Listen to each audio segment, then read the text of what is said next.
What a year this one has been.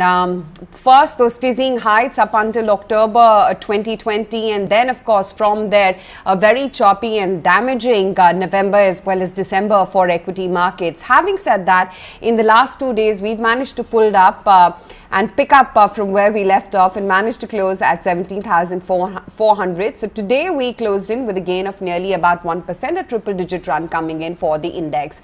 That said, it's important to look behind and look back at the year gone by, wherein the Nifty has managed a 20% gain. That said, we were one amongst the top three candidates, with the CAC, the French CAC that is holding around 24.5%, and the S&P 500 index giving a return marginally in excess of 21.5%. Next, of course, comes us, and then Nasdaq with a 16.25% return, the MSCI World, Dow Jones, FTSE 100, DAX, and even Shanghai SE giving a meager 4.5% return in the year gone by. It's also important to note how the various sectors have performed. Remember, start of the year turned out very well for traditional commodity sectors. The Nifty Metal, for instance, shone bright, and year to date it's seen a 66.7% surge, and this I'm talking about the index alone, and I'm going to talk about the individual stocks in just a bit.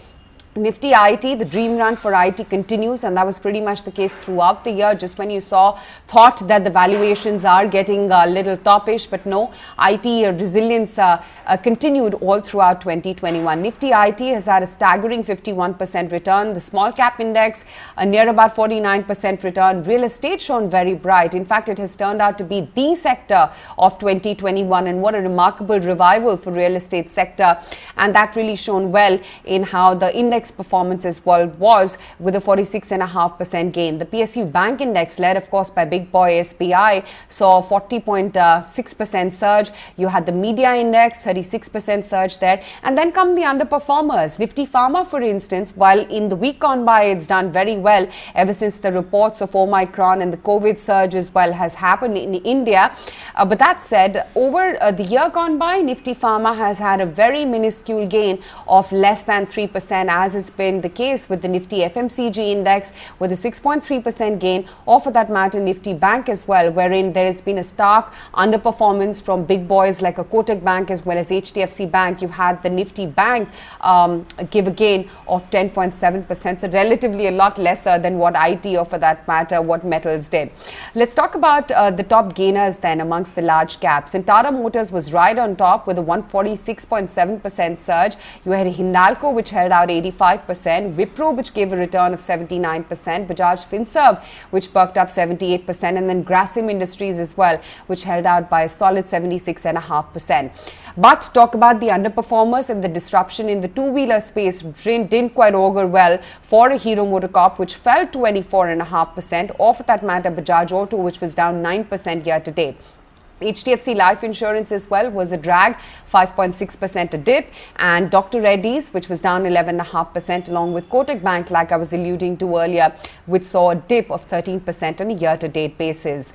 Talk about some of the mid-cap gainers as well. Adani Total Gas right on top there with a 350%, or in excess of that actually, is the kind of return that it made. JSW Energy perked up 331%, Tata Elxsi held out by 196%, IRCTC, irrespective of the aberration that it saw, 183% is still the kind of year-to-date return that IRCTC made for itself. And then Tata Power as well, which has held a very, very strong position with a 180% surge.